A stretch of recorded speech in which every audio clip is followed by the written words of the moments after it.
उस्मान डार साहब का कल इंटरव्यू चला हमारे चैनल पे, मेरे प्रोग्राम के ऊपर, जिसमें उन्होंने तहरीक इंसाफ के चेयरमैन के ऊपर बहुत सी बातें बताई हमें, और उन्होंने ऑब्वियसली इल्ज़ामात हैं और अभी जुडिशल प्रोसेस चल रहा है, उसमें साबित होगा कि वो सारी बातें इमरान खान साहब पे साबित होती है या नहीं होती। इसके अलावा उन्होंने पार्टी छोड़ने का भी ऐलान किया, सियासत को भी खैर बात किया। पाकिस्तान तहरीक इंसाफ की तरफ से कोई शख्स आना चाहे और उन चीज़ों का जवाब देना चाहे तो हमारा प्लेटफॉर्म हाजिर है। मेरे लिए सबसे बड़ी तकवीत की बात ये थी कि मैंने उस्मान डार साहब को काफ़ी अरसे बाद देखा और सही सलामत देखा। बाकी सोशल मीडिया पे जो बकवास भी होती रहे, इन लोगों का कोई स्टेक नहीं है। स्टेक है उस्मान डार साहब, उनकी फैमिली, उनकी क्लोज़ फैमिली या हम जैसे दोस्त जो उनके खैर ख्वाह हैं। तो मेरे लिए इस इंटरव्यू से बढ़ के सबसे बड़ी बात जो थी कि उस्मान डार सही हैं, और इंटरव्यू मेरे लिए इतना इंपॉर्टेंट नहीं है। और जहाँ तक इंटरव्यू की बात है, इंशाल्लाह नेक्स्ट टाइम भी किसी का भी इंटरव्यू हुआ जो देना चाहे, जिस तरह डार साहब देना चाहते थे, उनकी मेहरबानी को देना चाहते थे, मेरे घर आए, उन्होंने इंटरव्यू दिया, हमारे दरवाजे खुले में। उनकी वालदा का एक बयान आया, उनकी वालदा के लिए भी हमारे दरवाजे खुले में, वो भी इंटरव्यू देना चाहें वो भी इंटरव्यू दे सकती हैं। तो जर्नलिज्म जो है it is open for all, but we will ask questions by ourselves. जिस तरह हमने इनके सवालात में भी खुद सवाल पूछे और उन्होंने भी जवाबात खुद ही दिए। ये हमारा यही काम होता है, किसी को अच्छा लगे या बुरा लगे। मेरे साथ इस वक्त तहरीक इंसाफ के बहुत से अहम लोग मौजूद हैं, उनसे क्विकली कुछ बातें पूछनी है और फिर मैंने नवाज शरीफ साहब के मामलात पे भी आना है। अगर मैं सबसे पहले तो आमिर महमूद कियानी साहब हैं, फैसल वाडा साहब हैं, अहमद अवैस साहब हैं, जावेद लतीफ़ साहब लाहौर स्टूडियो में, बहुत शुक्रिया। आमिर महमूद कियानी साहब, क्विकली आपसे थोड़ा टाइम मैंने मांगा था आज के शो के लिए।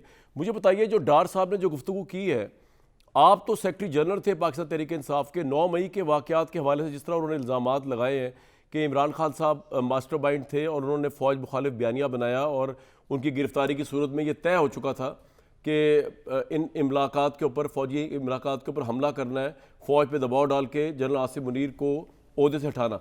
यहाँ तक की जो प्रिजम्पशन है, आप उससे किस हद तक एग्री करते हैं? सर, आप बहुत क्लोज थे आमिर साहब। बिस्मिल्लाहिर्रहमानिर्रहीम। कामरान साहब, मैं बिल्कुल कुछ अर्सा पहले 9 मई से कोई 2-3 महीने पहले कोर कमेटी की मीटिंग्स में ख़ुद जाना छोड़ दिया था, बिकॉज़ ये एक चीज़ डेवलप हो रही थी कि हम जो इस्टेब्लिशमेंट है उसके ख़िलाफ़ भी हम खड़े होंगे, और उस पर जो कुछ जिस तरह उस्मान ने बड़ा क्लैरिटी के साथ कहा, हालांकि उस पर बड़ी तनकीद हुई। मैंने देखा कि हमारे कुछ साथी जो थे वो उस पर उन्होंने कहा जी कि वो पकड़ेगी, इसलिए उन्होंने कहा, जो भी उन्होंने कहा हकीकत ये है कि मैंने बड़े गौर से सुना और उन्होंने बिल्कुल सही कहा कि ये जो खिचड़ी पक रही थी वो डेफिनेटली यही थी कि ज़्यादा हमारा फोकस जो था वो इस्टेब्लिशमेंट के ख़िलाफ़ ही था। उसकी बड़ा क्लैरिटी है। ऐसा थोड़ी ना होता है कि अचानक कुछ चीज़, एक वाक़या हो और एक बंदा गिरफ़्तार हो और सारे लोग एक मखसूस जगह पे पहुँच जाए। इतना भी कोई ब्रेन आपस में कोई ऐसी कोऑर्डिनेशन नहीं होती। और जिन भाइयों को कल मैं सुन रहा था, वो तो 2011 में आए हैं जब पार्टी बन चुकी थी, मफादात के लिए आए हैं।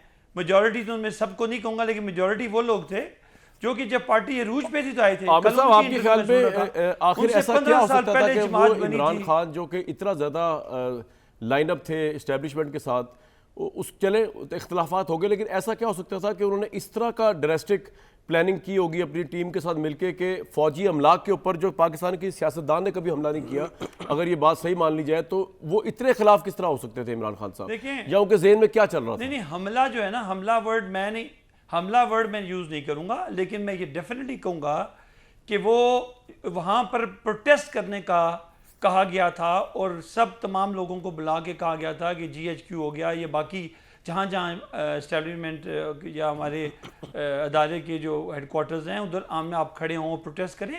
ये नेचुरल था। जब आप इतने लोगों को वहाँ जमा करेंगे और ये सारा कुछ करेंगे, प्रोटेस्ट करेंगे, तो ये खामखा जब आप इतना ज़्यादा खिचड़ी पका लेते हैं तो वो ट्रिगर करना ही होता है।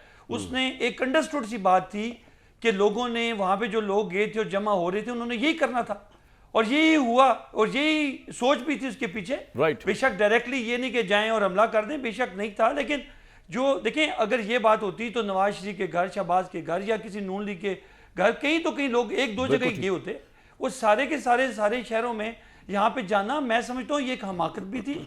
ये असूलन इतनी पार्टी जो कि इतनी पुरानी पार्टी है, लीडर का काम होता है कि इसको लेके चले और इसकी देखें, ये बड़ी मुश्किल से पार्टीज बनती हैं। 28 साल मैंने इस पार्टी में अपनी बिल्कुल सही। दी और 28 साल जब पार्टी कुछ भी नहीं थी, और 96 में ये खान साहब मेरे घर तशरीफ लाए थे और मैं बिल्कुल ठीक सर, आपका ये पॉइंट आ गया। बिल्कुल ठीक, मैं आपका पॉइंट अनफॉर्चुनेट। वाडा, इससे पहले मैं अवैध साहब से उस पर काउंटर लूँ। वाडा साहब, आपके ख्याल में किस हद तक जो डार साहब फरमा रहे थे या जिस तरह कैनी साहब भी कह रहे, किस हद तक तहरीक इंसाफ की क़यादत या इमरान खान साहब खुद खिलाफ हो चुके थे इस्टेब्लिशमेंट के सरबराह के, या जिस तरह के कहा गया कि मकसद ये था शायद कि फ़ौज में दबाव, फ़ौज को दबाव में डाल के आसिम मुनीर साहब को हटाया जाए?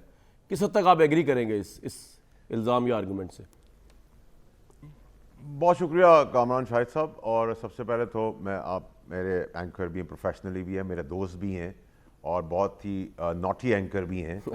तो कब हम सदाकत और फ़रूक को भी देखने वाले हैं आपके पास या कहीं और, लेकिन वो आने वाले तो हैं। सर ये उनकी ख्वाहिश पे होगा, जो सदाकत बैठे हुए थे, जो बंदा है ना खुद उसकी ख्वाहिश पे है, क्योंकि ये भी डार साहब की अपनी ख्वाहिश थी, डार साहब के पास चॉइसेस थी। जी जी जी जी जी नहीं, देखिए मैं आपको बताऊं कामरान शाहिद साहब, देखिए ये जो बातें उस्मान डार ने की हैं, उसमें उसने जो नाम लिए हैं वो 100% दुरुस्त हैं। कुछ नाम वो भूल गया है, लेकिन डर की वजह से ये लोग सब, गलती तो हो चुकी थी, गलती करवा बैठे थे और अल्लाह का एहसान है कि अभी भी इनको रियलाइजेशन हो गई है, तस्लीम कर रहे हैं। लेकिन मैं तो 12 महीने पहले निकाला गया था उसी मौक़िफ़ के ऊपर जब मैंने यही सारी बातें की थी, और अल्लाह का एहसान है ना मैं हाथ उठा के आया हूँ ना हाथ बांध के आया हूँ। तो जो एग्जैक्टली बातें हो रही हैं उसी बात पे मेरा और चेयरमैन का इख्तलाफ हुआ था। और तीसरी और मोस्ट इंपॉर्टेंट चीज़ ये कि मैं आपको दो से भी इश्यूज़ बता दूँ। जब हमने धरना शुरू किया अरशद शरीफ शहीद की जनाजे के बाद, नमाज जनाजे के बाद, तो हम जमहूरियत में क्या कर रहे थे, कौम के लिए क्या फ़ायदा लाने वाले थे या इलेक्शन में क्या करने वाले थे, हम आसिम मुनीर साहब, जनरल आसिम मुनीर साहब का रास्ता रोक रहे थे। ख़ास सांप, कीड़े और जिन, भूत और मुक्कल मिलकर उनका रास्ता रोक रहे थे और एक ख़ास को बनाना चाहते थे। फिर 9 मई को एक और प्लान बनता है जिसके तहत आप कोशिश करते हैं कि बगावत हो, और उसमें भी वही ख़ास, वही जिन, भूत और कुछ सांप उसके अंदर मौजूद रहते हैं। तो इसमें तो कोई दो राय होनी नहीं चाहिए। क्लैरिटी रखें कि ये सब काम चीफ बनने से रोकने के लिए था और डिवाइन हेल्प आई अल्लाह की तरफ से और वो अपनी कुर्सी पे बैठ गए। और यही चीफ जस्टिस साहब के साथ भी किया गया। दुनियावी तौर पे उनके लिए हर तरीके से इन्हीं सब लोगों ने मिलकर उनको रोकने की कोशिश की, वो भी आ गए। नंबर 2 चीज़ ये कि सर ये तो आपने इमरान खान साहब की ना माफ़ी है ना इसके ऊपर सब डाल भी रहे हैं और गोली भी उन्होंने चलाई है, ये मशवरा देने वाले भी आज रियलाइज़ करें, देर आए दुरुस्त आए। लेकिन मेरा सवाल दूसरा एक और भी है कि इमरान खान साहब की इन सब इंस्टीट्यूशंस के ऊपर जलाओ गिराओ, दुश्मन भी नहीं करता, तमस्कर उड़ाना शहीदों का, इसकी माफ़ी नहीं है। लेकिन दूसरी तरफ आप PDM की जो जमातों में नवाज शरीफ साहब का हाईजैकिंग का केस, जिसमें वो एक आर्मी चीफ को इंडिया उतार रहे हैं, उसको कैसे हम भूल जाएंगे। एक और बंदे को वो पंजाब पुलिस की तरह मेडल लगा रहे हैं, ईंट से ईंट बजाने वालों को हम क्या करेंगे। तो इन तमाम लोगों का माजी ना भूले। और जो वाटर टेस्टिंग पॉइंट था वो कल शहबाज शरीफ साहब जब अपने हल्के में गए, मोटरसाइकिलें और बिरयानियां और 5-5 हज़ार की नोट बांटने के बाद भी, तो वो गालियां दी गई हैं जो आप अपने व्हाट्सएप पे सुन नहीं सकते। तो मेरा फिर कहने का मकसद ये कि आजमाए हुए सारे लीडर समेत PTI, PMLN और पीपल्स पार्टी, MQM, ANP, 18 के एक्सपायर्ड जनाजे लीडर्स, बदबूदार चोर बेईमान जिन्होंने पाकिस्तान को कुछ नहीं दिया, अगर अवाम ने अब भी नहीं किया तो फिर अवाम की बेटियां 12-12 साल की पीरों और जजों के घरों के अंदर जाएंगी रोटी कमाने के लिए, उनके साथ जाती की जाएगी, उनका कत्ल किया जाएगा, उनको पकड़ा नहीं जाएगा, उनके बच्चे गटर में गिर के मर जाएंगे, पानी उनके घर में आएगा नहीं, स्कूल उनके पास होंगे नहीं, दवाइयों के लिए माँ बाप के लिए उनका पैसे नहीं है, बल्ब जलाने के लिए उनका पैसे नहीं है, मोटरसाइकिल और ज्वेलरियां वो अपने सोना बेच रहे हैं, घर का किराया देने के लिए उनके पास नहीं है, रोटी खाने के पैसे नहीं है। अगर ये बदबूदार घटिया थर्ड क्लास लीडर्स और जमहूरी जनाजा लेके आपने चलना है तो फिर मुबारक हो पाकिस्तानियों को कि उन्होंने क्या डिसाइड करना है, अपने बच्चे मरवाने, अपने लोगों को तबाह और बर्बाद करना है, भूख और बिलबिलाट से मरना है, तो फिर उनकी मर्जी है। माजी ना भूले, इन जमहूरी जनाजों से जान छुड़ाए। इन जमहूरियत का अगर आपको मजा चखना है तो इनमें से अच्छे लोग ले आए, वरना वैसे भी ये जमहूरियत जो है वो 13, 14, 17 महीने की जमहूरियत है, क्योंकि इसके बाद तो नून लीग तौबा करेगी की 7 नस्लें।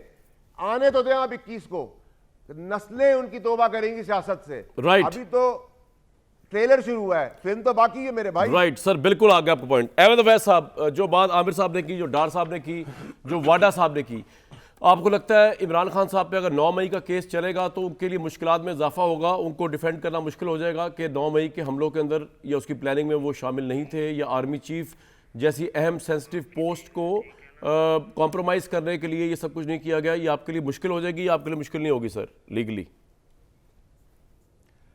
बिस्मिल्लाहिर्रहमानिर्रहीम। देखिए, पहले सबसे तो मैं आपको मुबारकबाद देता हूँ कि एस्टेब्लिशमेंट ने आपको चुना इस उस्मान डार के इंटरव्यू के लिए, माशाल्लाह। बहरहाल ये अभी जो आपने बात की है ना, इसमें जहाँ तक कि 9 मई का वाक़यात, मैं तो आगे भी बार बार कह चुका हूँ कि ऑर्केस्ट्रेटेड प्लान था ये। जिस वक्त ओपन ट्रायल होगा, क्रॉस एग्जामिनेशन का राइट प्रॉपर दिया जाएगा, तो मामला खुल के सामने आ जाएंगे उसी वक्त। तो ये जो केस इतने है, क्लोज इसकी लोग, कोई, एक तो लीगली साहब देखा जाए, ये मैं आपको बता दूं कि ऑब्वियसली हमारे ना, हम लोग कुरान पढ़ के कुरान से नाबल्द हैं। वो ये कि अल्लाह ताला ने कहा कि जब तक आंखों से ना देख लो, कानों से ना सुन लो, तब तक यकीन ना करो। लेकिन आपने ऑब्वियसली ना आप वहाँ मौजूद थे, ना आपको पता ये इंटरव्यू कैसे हुआ, आपने ये सोचा कि एस्टैब्लिशमेंट ने मुझे चुन लिया। नहीं तो चले मैंने सर, आपको मुबारकबाद दी है। वैसा मेरे मैंने अर्थ तो सुन ले, आपको मेरे अर्थ सुन ले। मैंने तो आपको मुबारकबाद दी है। नहीं, मैंने मैं कोई आपको आपसे खैर नाराज़गी मुबारकबाद का दे रहा इजहार नहीं हूँ, किया। मेरी रिवर्स खुशी का मुबारकबाद इजहार तो किया। कबूल कर लें सर, मेरी मुबारकबाद तो कबूल कर लें। उस्मान डार साहब के जहन में कई एंकर्स के नाम थे, अब मैं वो नाम यहाँ लेना नहीं चाह रहा, जो उन्होंने मुझे बताए जब वो उनसे मेरी मुलाकात हुई। और उसमें उन्होंने, क्योंकि मेरा उनसे एक बड़ा दोस्ताना बरादराना ताल्लुक भी है, तो उन्होंने मुझे चुना अपने जहन से भी और कहा कि मुझे उन्होंने इंटरव्यू देने का फैसला किया और मुझसे फिर इस तरह उनका रब्ता हुआ। तो अब इसके अंदर कहाँ से कोई, आपको तो खुश होना चाहिए कि उस इंटरव्यू की बरकत से उस्मान डार चले आपकी पार्टी के अगर अभी रहे या नहीं रहे, इंसानी लिहाज से अगर वो कहीं रुपोश थे, कहीं वो गायब थे, वो मंजर आम पर आ गए, उनकी फैमिली खुश है। वैसा आप तो अपनी फैमिली से दूर नहीं गए हुए, वो गए हुए थे, वो जो दर्द था वो उनकी फैमिली सह रही थी। आप खुश होना चाहिए इस इंटरव्यू की बरकत से वो वापस आ गए। और मैं कहता हूँ अगर इस तरह के कई इंटरव्यूज भी और करने पड़े तो मैं फी सबीलिल्लाह करने को तैयार हूँ कि जिसके अंदर फैमिलीज के कर्ब खत्म हो जाए। जी सर, अब आप बात करें, हर चीज पॉलिटिकल नहीं होती, कुछ चीज ह्यूमन भी होती है, कोई ह्यूमन एंगल भी देख लेना सर। नहीं होती, बिल्कुल ठीक है जी, मैं ह्यूमन एंगल से देख रहा हूँ इस इंटरव्यू को। अच्छा, मैं आप जी जी जी, नहीं मैंने आपकी बात को बुरा नहीं बनाया सर, बिल्कुल आप सराहना आपकी बात। जी नहीं, इसीलिए मैं भी आपकी बड़ी खुशी से आपकी, बल्कि आपकी बात सुन रहा हूँ, और ये आपकी वजाहत बड़ी वाज़ेह और अच्छी है सर। मैं ये बात कर रहा हूँ कि देखिए, क्वेश्चन ये है कि 9 मई का वाक़या जो है ना, ये वाक़या देखें, हिस्ट्री का जो कलम है ना, वो बड़ा जालिमाना तरीके से लिखता है। हिस्ट्री जब लिखता है, ये आज उसकी हिस्ट्री को कितना डिस्टॉर्ट करने की कोशिश कर लें, आज वाक़यात को किस तरह बना दें आप, लेकिन हकीकत यही है कि जब इमरान खान को गिरफ़्तार किया गया था और वो फ़ौज ने गिरफ़्तार किया था, तो प्रोटेस्ट के लिए ज़रूर लोग वहाँ गए। उसके आगे का वाक़या जो हुआ है, ये अगर जब तक ये इसकी एक डिस्क्रीट एक ये मैं आपसे एग्री करता हूँ सर, मैं आपसे एग्री करता हूँ, बात सामने आती, मैं आपसे एग्री करता हूँ बिल्कुल 100%। मैं मियां साहब के पास आ रहा हूँ, जो नहीं हुई, नहीं बिल्कुल होगी सर, होनी चाहिए और इंसाफ होना चाहिए। लेकिन क्विकली वाडा साहब आप जो है, जी सर बताइए वैसा प्लीज। अभी तो वाला साहब ने तो बड़ी बोल लिया, मेरी बात जी बताएं सर, बताएं वैसा बताएं। मैं ये अर्ज कर रहा हूँ, हाँ जी, मैं ये अर्ज़ कर रहा हूँ कि देखिए, ये वाक़यात बग़ैर इंक्वायरी के आपने डायरेक्ट उसको ट्रायल पे ले आए। अब ट्रायल पे लाए हैं तो उसके जो वो विटनेसेस आएंगी, वो डिटेल विटनेसेस के ऊपर जब क्रॉस एग्जामिनेशन होगा, बिल्कुल सही, तो फिर पता लगेगा कि जैसे गालिब ने कहा था ना कि पकड़े जाते हैं फरिश्तों के कहे पर ना हक, वाह आदमी कोई हमारा दमे तहरीर भी था, वाह वाह वाह, वो चीज़ सामने आएगी उस वक्त। बिल्कुल ठीक सर, आपका ये पॉइंट आ गया। मैं आ रहा हूँ मियां साहब के बारे में क्विकली। वाडा साहब, अदालत में साबित करना मुश्किल नहीं हो जाएगा आपके लिए? ये जितनी बातें आपने इमरान खान साहब के हवाले से कही कि वो आसिफ मुनीर साहब, बहुत बड़ा इल्ज़ाम है ये कि आसिफ मुनीर की तैनाती रोकने के लिए, उनको ओहदे से हटाने के लिए सब कुछ कर रहे थे वो। वाडा साहब देखिए, कामरान शाहिद साहब, आपने सोशल मीडिया की बात की थी और बिल्कुल आपने ठीक कहा, जिनकी शनाख्त नहीं होती और जिनकी आइडेंटिफिकेशन नहीं होती, उनकी कोई हैसियत भी नहीं होती, अगर इतने बड़े सूरमा और तुरम खान ने और इतना बड़ा तूफ़ान सोशल मीडिया पे मचाया हुआ है और इतने बड़े आज़ादी के अलमदार हैं, तो फिर आज अडयाला जेल के पास आके दिखा दें और बाहर निकलें। I agree with you. Twitter पे बैठ के टक टक करने से तो कोई कुछ नहीं कर सकता। और आपका क्रिटिसिज्म या किसी का क्रिटिसिज्म इसलिए नहीं बनता कि मेरी चॉइस है कि मैं आपके शो पे आकर क्या बात करना चाहता हूं, ये मेरी मर्जी है। आपके मैं किसी इंडिविजुअल के पास जाके उसको अपना इंटरव्यू देना चाहता हूं, ये मेरी मर्जी है। True. आप इस चीज को ना डिस्कस करें कि किसने किसको इंटरव्यू दिया, आप इसको डिस्कस करें कि इंटरव्यू में किसने क्या बात कही, और वो बात 12 महीने पहले भी हुई, उसके बाद धरने पे भी हुई, उसके बाद 9 मई पे भी हुई। आमिर कियानी साहब बैठे हुए, इन्होंने अपना घर का प्लॉट बेचा, हमने हर चीज 14 साल 15 साल इस पार्टी के अंदर की। आमिर कियानी साहब से पूछे, मैंने दौल मिनिस्टर काबीना में भी बातें की, खुल के भी बातें की, कोर कमेटी में भी बातें की, गुस्से से भी की, लड़के भी की। तो हमें क्रिटिसाइज ना करें। जिन बूतों ने और जिन खासों ने और सांपों ने और गटर के कीड़ों ने काम करवाया है उनको गालियां दें। और यहां कतार लगी हुई है लोगों की जो डर के मारे नहीं आगे आ रहे थे, वो अब सोच रहे हैं कि हमसे हो तो गई ये गलती, बिल्कुल सही सर, गलती का हिस्सा बन गए। अब जिसने कहा था उसको उसके गले में फंदा डाले, और यही गले में फंदा डाले। तेरा की तेरा पार्टियां, तेरा की तेरा पार्टियों के लीडरों के साथ यही सलूक करना चाहिए। तेरा की तेरा माजी ना भूले। असल में वाडा साहब को सुनना अच्छा लगता है, मैं ऑन एयर कह रहा हूं, आपको सुनना भी अच्छा लगता है। भले आप मेरे पे जितनी बातें लगाएं, जितनी मुबारक बातें दें, मैं आ रहा हूं सबसे अब जिनकी हदतलफी हुई है ना, मैं कोई नहीं लगाता। नहीं सर, मैं आप मेरे बड़े सीनियर हैं सलाखों में। बाकी बात यह है कि आप समेत पूरी अदालती निज़ाम जो है जिस सिस्टम में चल रहा है, हम सब उस सिस्टम का हिस्सा है, उससे बियॉन्ड नहीं है। ये मेरी बात अगर किसी को समझ आ गई हो तो बहुत बड़ी बात है, लेकिन मैं उससे आगे क्या करूं। सर बात ये है मियां जावेद लतीफ़ साहब, इमरान खान के जाने का आपको तो कोई फ़ायदा होने नहीं लगा। वाडा साहब ने जो कहा ना कि नवाज शरीफ साहब जो आ रहे हैं वो तो एक इस तरह की एक बदबूदार लाश या जनाजा है जिसके पल्ले कुछ नहीं। और मिसाल में बताया कि शहबाज शरीफ को गालियाँ पड़ी सुना जब वो हल्के में गए, वीडियो सुना वायरल हो रही है। मेरी एक गुजारिश सुने।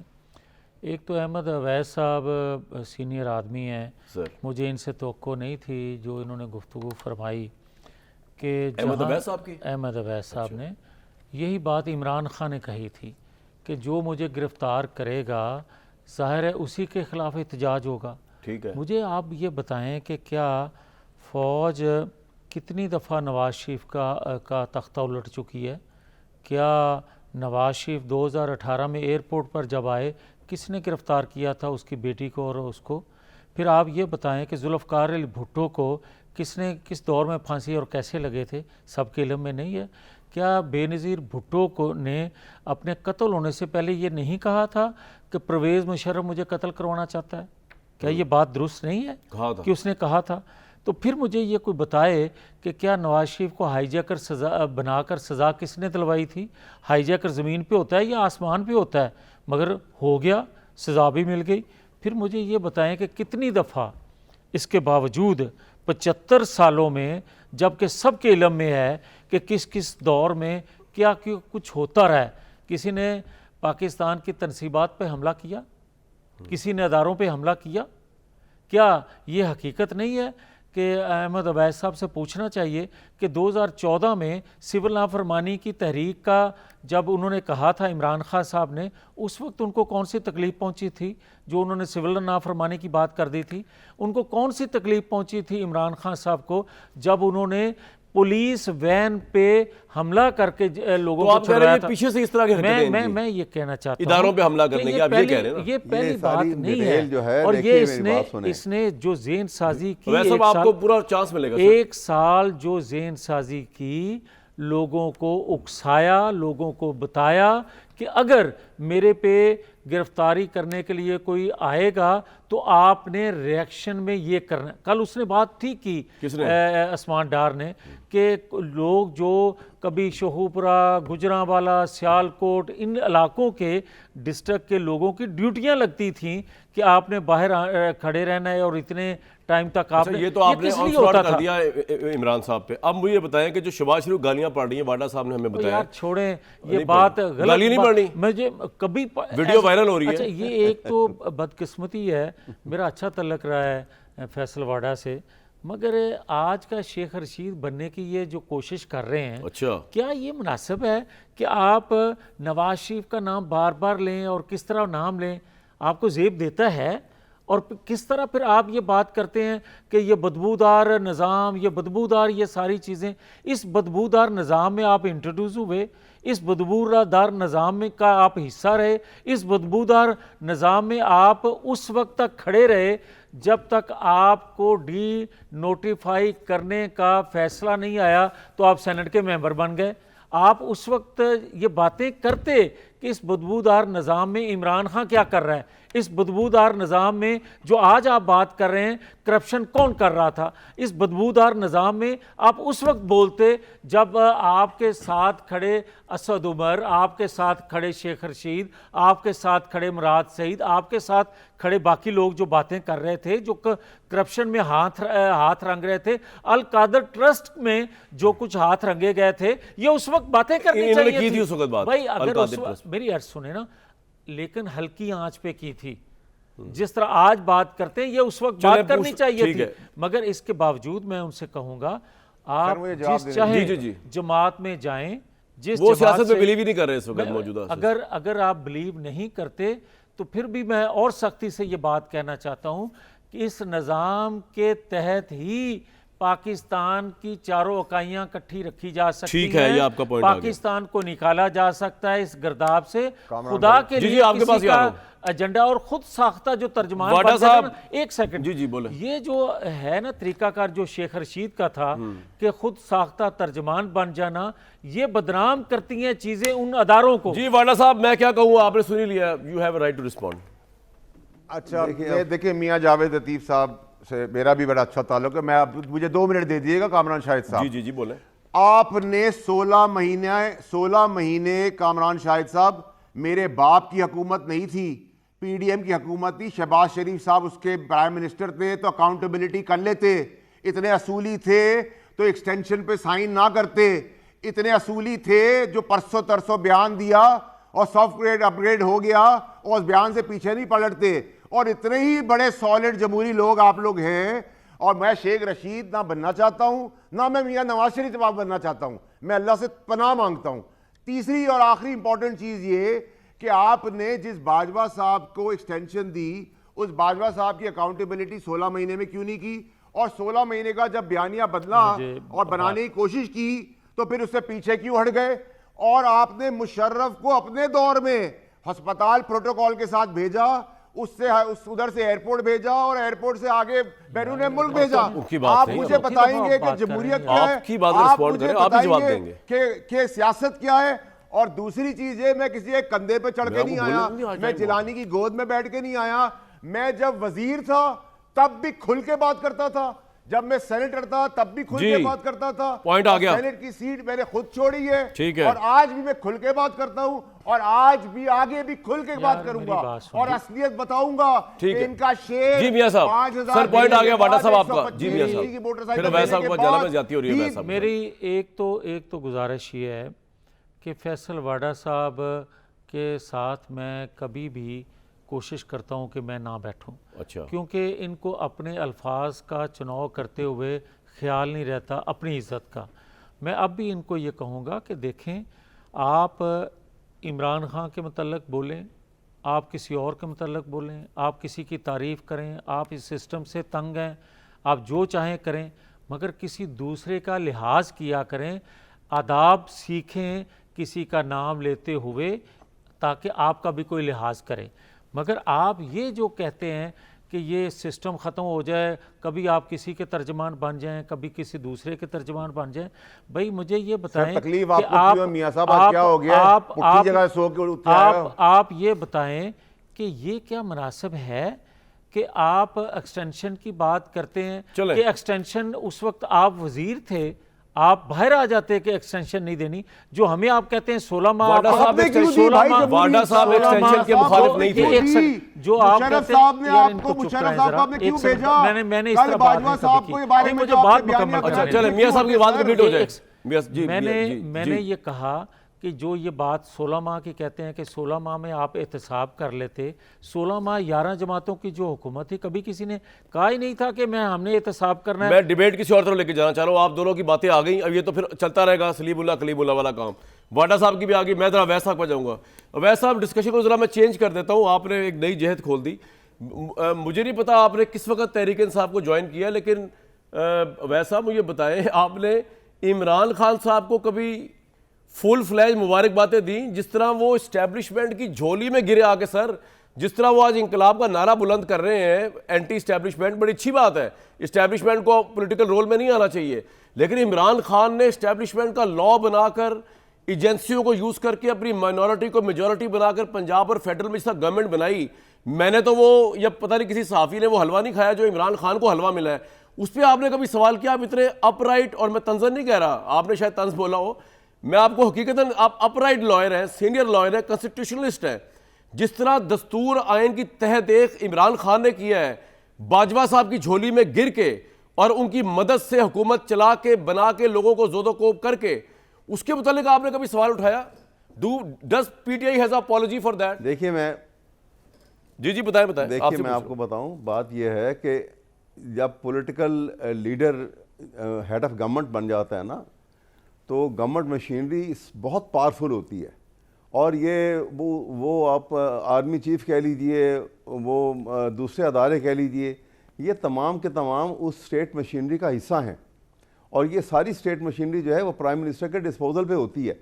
इसलिए प्राइम मिनिस्टर जो है वो सर, दुनिया में कोई ऐसा प्राइम मिनिस्टर है जो इक़्तिदार से उतरने के बाद कहे कि आर्मी चीफ सुपर किंग था, मेरे हाथ में था ही कुछ नहीं? जब ये इस्तेमाल से तजावुज़ करने लगे हैं तो झगड़ा हो गया। सर, झगड़ा इस बात पे नहीं हुआ। मैं एक और बात आपको बता दूं, अभी यहाँ मियाँ साहब सुनिए, मियाँ साहब भी अभी ये गुफ्तगू कर रहे थे। मैं आपको ये बताना चाहता हूँ कि परवेज़ मुशर्रफ को किसी ने उस वक्त, जब मियाँ नवाज शरीफ साहब भी बाहर जा चुके हुए थे और बेनज़ीर साहिबा भी यहाँ नहीं थी और कोई लीडरशिप जो है, बड़ा लीडर जो है पाकिस्तान में नहीं था, I was the only person as president of the high court bar मैंने कहा था कि इसको आर्टिकल 6 पे ट्रायल करो फर्स्ट टाइम। और मैंने मिसाल दी थी क्रॉमवेल की, कि इंग्लैंड में क्रॉमवेल की को जो सजाएं उन्होंने दी थी, सजाएं मौत, डेथ के बाद चाहे दी थी, और उसकी रिमेन्स जो थी वो पार्लियामेंट हाउस में लटका दी थी, और उसके बाद किसी को जरूरत नहीं हुई थी कि पाकिस्तान वो वहाँ के कानूनी ढांचे को बदल सके और वहाँ के पार्लियामेंट्री निज़ाम को में कोई तब्दीली ला सके। उस सेठ वकार के फैसले के बाद उसने क्या कहा था पागल हो गया कि ये पागल हो गया, जज पागल हो गया। तो गया। जिसकी आज आप तारीफ कर रहे हैं, वकालत कर रहे हैं, उसको भी समझाएं। अवैध साहब जो है ना, एक और आइलैंड में रहते हैं। अवैध साहब कह रहे हैं कि इन्होंने शायद अभी भी ज्वाइन किया तहरीक इंसाफ को, जितना अनकॉन्स्टिट्यूशनल काम उस वक्त की स्टैब्लिशमेंट के साथ मिलके, अब मैं वो लफ्ज यूज नहीं करना चाह रहा, उसको क्या कहते हैं जब आप किसी के साथ मिलते हैं, वो उन्होंने किया, वो कोई याद नहीं आ रहा। मियां साहब, वाडा साहब, ये कोई याद नहीं आ रहा अवैध साहब को, जब इमरान खान साहब आर्मी चीफ को, जो कि आर्मी चीफ के मातहत होता है, पार्टनर कहा करता था, कहते थे, कैबिनेट मीटिंग में लेके आया करते थे। और एक बार जी बल्कि कहते थे कैबिनेट मुझे तो कामरान शाह साहब ये सारी बातें भी याद है, मुझे वन पेज भी याद है, मुझे तो बहुत कुछ याद है अपनी पार्टी का, साबका पार्टी का। तो मैं तो डिनाइल नहीं किया, तब भी रिग्ड हुए थे इलेक्शन, कल भी रिग्ड होने, उससे पहले भी होते, आगे भी रिग्ड होने। लेकिन मुझे एक आखिरी चीज अपने भाई, अपने दोस्त, जिसको आज बहुत मेरे प्यारे दोस्त जावेद लतीफ साहब को बुरा लग गया कि शहबाज शरीफ को, सर मैंने गालियां नहीं दी, कौम ने गालियां दी हैं, अवाम ने गालियां दी। एक आखिरी चीज, ये झूठ है, शहबाज शरीफ वाली वीडियो झूठ है यार, 100% झूठ है।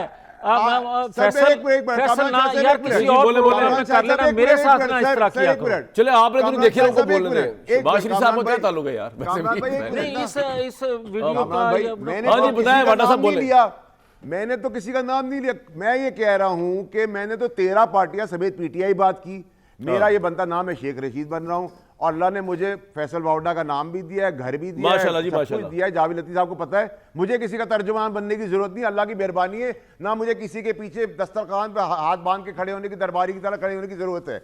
लेकिन मैं एक चीज आखिरी याद दिला दूं, 164 का कन्फेशनल बयान जमहूरी लीडर्स इसहाक डार साहब देते हैं, मुल्क से फरार होते 5 साल, इश्तिहारी बनते हैं, मफरूर कराते हैं, एक रात वाडा भाई, नवाज शरीफ साहब आ रहे हैं 21 तारीख को, आपको चैन पड़ जाएगा, पूरी कौम खड़ी है उनके साथ। केसेस माफ कराते हैं, फैसल एक सेकंड, ये जो 164 का बयान आपका, एक सेकंड यार, इनको जरा चुप कराएं। सुन ले वाडा भाई की बात सुन लीजिए, 164 बयान बोले लफजात है आपके। 21 तारीख को मैं, और यार बात तो सुनो ना, 164 का जो बयान आप कह रहे हैं ना, ये बयान जिस तरह उस्मान डार कल आया है या कोई और आएगा, ये अहमद अवैस साहब को भी सुनाएं, फिर इस तरह जो ये दलील दे रहे थे कि किस तरह उन्होंने स्टेटमेंट दिया है, फिर उसी तरह उन्होंने भी दिया होगा। लो जी, फिर इस पे ऊपर एक वक्फा कर लिया जाए मेरा ख्याल से। और अहमद अवैस साहब को टाइम कम मिला क्योंकि इनकी आपस में झगड़ा शुरू हो गया। वाडा भाई, मैं कोशिश करूंगा वापस ना जाएं अभी प्रोग्राम से, मैं जल्दी से वापस आऊंगा। अवैस साहब भी हैं, वाडा साहब भी हैं, मियाँ साहब भी हैं। और हमने अपनी जीती जागती जिंदगी में अगर कोई एक इस्टेब्लिशमेंट का प्राइम मिनिस्टर देखा है जिसने इस्टेब्लिशमेंट के कंधों पे चढ़ के सिर्फ नहीं आया, इस्टेब्लिशमेंट के कंधों पे चढ़ के उसने मीडिया को भी डराया, धमकाया, इस हद तक कि मैंने उस वक्त के आर्मी चीफ जनरल बाजवा को कहा कि सर ये आपकी पॉलिसी गलत है कि आपने इस पॉलिटिकल पार्टी, एक पॉलिटिकल पार्टी के साथ, ये बातें फिर कभी बताऊंगा आपको। मैं हाजिर सर्विस आर्मी चीफ को बताया था, उनको बड़ा देर से समझ आई। अवैस साहब को पता नहीं कब समझ आएगी कि असूल क्या होता है, मौक़िफ़ क्या होता है। एक ब्रेक लेंगे जी।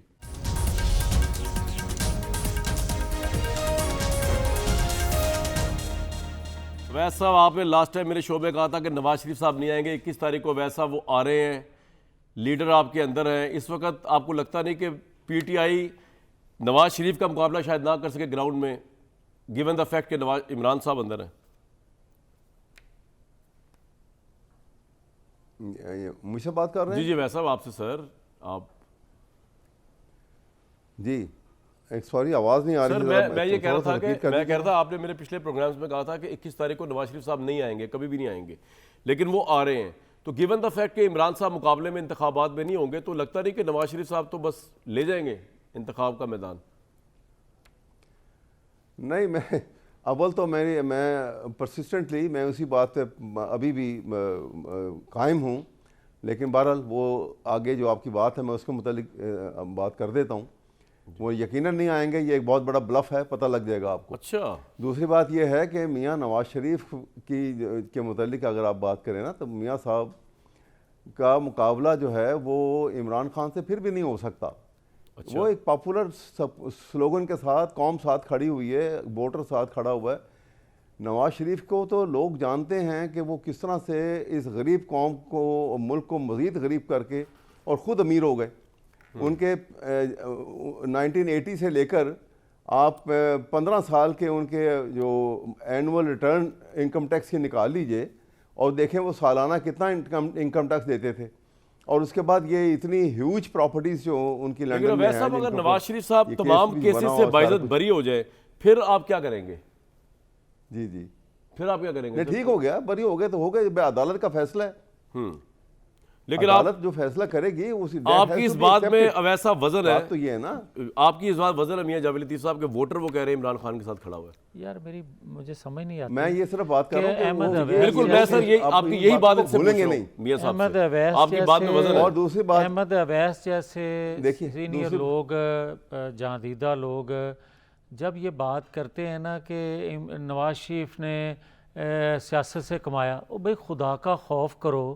आप जैसे बंदे अगर इस तरह झूठ बोलेंगे, पाकिस्तान बनने से पहले का वो इंडस्ट्रियलिस्ट था, अपनी सियासत में आने से पहले वो फैक्ट्री ओनर 1 नहीं 10 नहीं 15 20 के फैसले तो आए ना उनके खिलाफ। एक से अब आ जाए कि अगर उनके खिलाफ फैसले आए तो क्या इमरान खान के खिलाफ फैसले नहीं आ रहे? और एक सेकंड अहमद भाई साहब, यार आप जैसे बंदों के मुंह से इस तरह का गलत बयानी, झूठ बोलना मुनासिब नहीं है। बड़े अदब से गुजारिश कर रहा हूँ।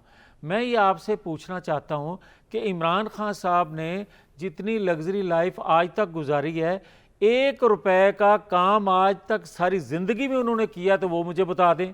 उसके बाप की कितनी फैक्ट्रियाँ थी, कितनी ज़रूरी ज़मीन थी, वो आप बता दें। ना किया करें यार इस तरह। वैसा एक बात बताएं, मैंने आपसे पहले भी एक और सवाल है इनका, ये कहना कि ये वो नहीं आएंगे।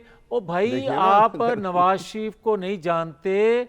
नवाज शरीफ को अल्लाह ने 3 दफ़ा बचाया। उसने 3 दफ़ा वही किताब खोली आइन कानून की कि इसके बगैर पाकिस्तान नहीं चल पाएगा। जी, आपको ये इल्म ही नहीं है। वो आइन की किताब खोलने आ रहे हैं, आप बार बार उसी। देखिए अवैस साहब को बोलने दें सर। अब शरीफ मियाँ साहब, देखिए मियाँ साहब बने, पहली दफ़ा प्राइम मिनिस्टर बने, पहली दफ़ा मियाँ साहब प्राइम मिनिस्टर बने तो उस वक्त IGI बनाई गई और आपको मालूम है कैसे बनी थी आईजीआई? जी जी। और उसमें इनको प्राइम मिनिस्टर बनाया गया जिस था। तरह आरटीएस और बंद ये किया तो गया, ये बात फौज ठीक की है। कोख से जन्म लिया हुआ मियां साहब ने। सर आज क्या कौन बताएं नहीं ना जानता? अवैस भाई, जो एक बात हकीकत है बताएं उसको ना भुलाएं, बाकी ठीक अवैस है। भाई, आज क्या बताएं, अगर नवाज शरीफ साहब आ गए अवैस साहब, फिर आप क्या करेंगे? मुकाबला फिर भी जोड़ का मुकाबला नहीं पड़ेगा आपके ख्याल में? नहीं, मुकाबला करेंगे, आए तो बिल्कुल मुकाबला करेंगे। और जिस तरह आपकी पार्टी छोड़ती जा रही है, डार साहब अगले दिन छोड़ गए, असद उमर साहब भी आई थिंक छोड़ गए, फवाद चौधरी साहब छोड़ गए। अच्छा, फर्क नहीं पड़ता।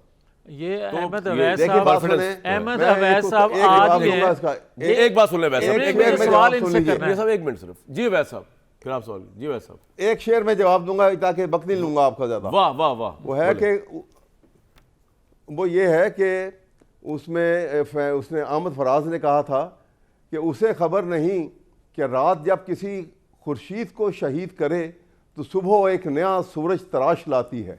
वाह वाह वाह, यही मेरा जवाब है इसमें। वाह जी, जय मुझे जी। ये नया बताएं, सूरज तलू होगा। ये जो नया सूरज परवेज मुशर्रफ के रेफरेंडम में पोलिंग एजेंट था, उस वक्त ये शेर सुनाना था ना आज उसको। वो एंटी और एस्टेब्लिशमेंट है। आज जो एंटी एस्टेब्लिशमेंट है, मैं तो उसका तो मुखालिफ हूं। हुकूमत से उतरने के मैं तो उसका बावजूद मुखालिफ था भी जी, जो बात पांव साहब। पड़ा हुआ था बाजवा के, उस वक्त इनको ये शेर पढ़ना चाहिए था। अहमद अवैस साहब को उस वक्त याद करना ये चाहिए आप था। आज की जो मुलाकातें हो रही हैं असल में बुशरा आप बीबी पार्लियामेंट से, आपने गौर नहीं किया, ये भी मैं देख लिया इस्तेमाल कर रहे करें। हैं। इनको तो पता ही नहीं है अहमद अवैस साहब आपको हो क्या रहा है। बुशरा साहिबा को डील तो नहीं कर रही ना इमरान खान के बिहाफ पे इनको बता के जाएंगी अवैस साहब? इनको बता के जाएंगी वो। चले ब्रेक के बाद में बता दीजिएगा चुप करके कि कर रही हैं कि नहीं कर रही। एक ब्रेक के बाद आते जी वापस।